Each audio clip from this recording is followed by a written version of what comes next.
Hi hello నమస్తే welcome to information with Murali YouTube channel. So ఈరోజైతే కొత్త రేషన్ కార్డుల గురించి అయితే ఒక చిన్న అప్డేట్ అయితే రావడం జరిగింది.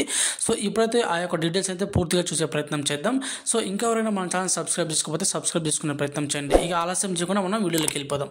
సో ఇక్కడ చూడండి, రాష్ట్రంలో అర్హులైనటువంటి వారందరికీ అయితే రేషన్ కార్డులు ఇవ్వాల్సిందేనని చెప్పేసి కొత్త రేషన్ కార్డుల జారీకి వెంటనే ఏర్పాట్లు చేయాలని అధికారులను అయితే ముఖ్యమంత్రి రేవంత్ రెడ్డి గారు అయితే ఆదేశించారు.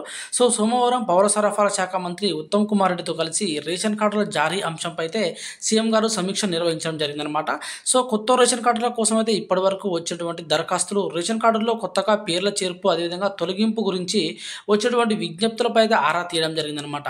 సో ప్రజాపాలన అర్జీలు, కులగణాలతో పాటుగా గ్రామ సభల్లో వచ్చినటువంటి దరఖాస్తులు, మీ సేవా కేంద్రాల ద్వారా వచ్చినటువంటి దరఖాస్తులన్నింటిని కూడా పరిశీలించాలని కూడా మనకి ఇక్కడ తెలుస్తుంది. సో అదేవిధంగా మీ సేవా కేంద్రాల ద్వారా వచ్చినటువంటి ఇంటిని పరిశీలించి ఆ యొక్క ప్రక్రియను అయితే వేగంగా పూర్తి చేయాలని చెప్పేసి అయితే ఇక్కడ అధికారులకు అయితే ఆదేశించడం జరుగుతుంది. సో అదేవిధంగా ఇప్పటికే పలుమార్లు దరఖాస్తులు అయితే అవకాశం ఇచ్చినా కానీ మీ సేవా కేంద్రాల వద్ద రేషన్ దరఖాస్తుల కోసం ఎందుకు ఇంత రద్దీ ఉంటుందని చెప్పేసి అయితే సీఎం గారు అయితే ఆరా తీయడం జరిగిందనమాట. సో అయితే దరఖాస్తు చేసిన కుటుంబాలే మళ్ళీ చేస్తున్నాయని చెప్పేసి, అందుకే ఇక్కడ రద్దీ అనేది ఉంటుందని చెప్పేసి ఇక్కడ అధికారులు అయితే ఆయనకు వివరణ ఇవ్వడం జరిగింది. సో వెంటనే రేషన్ కార్డులు జారీ చేస్తే ఈ యొక్క పరిస్థితి తలెత్తేది కాదని, ఆలస్యం చేయకుండా కొత్త రేషన్ కార్డులు అయితే జారీ చేసేందుకు చర్యలు చేపట్టాలని చెప్పేసి సీఎం గారు అయితే ఆదేశించడం జరిగిందనమాట. సో ఇప్పటికే కార్డుల కోసం దరఖాస్తు చేసిన కుటుంబాలు మళ్ళీ దరఖాస్తులు చేయకుండా ప్రజలకు అవగాహన కల్పించాలని చెప్పి అయితే వారు సూచించడం జరిగిందనమాట.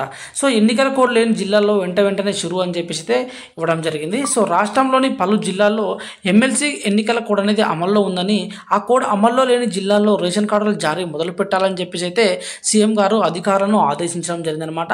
సో కోడ్ ముగిసిన తర్వాత అన్ని జిల్లాల్లో కొత్త కార్డులు ఇవ్వాలని చెప్పేసి సూచించారు. కొత్త కార్డులకు సంబంధించి పౌర సరఫరా విభాగం తయారు చేసినటువంటి పలు డివిజన్లను ముఖ్యమంత్రి అయితే ఈ యొక్క సందర్భంగా పరిశీలించడం జరిగిందనమాట.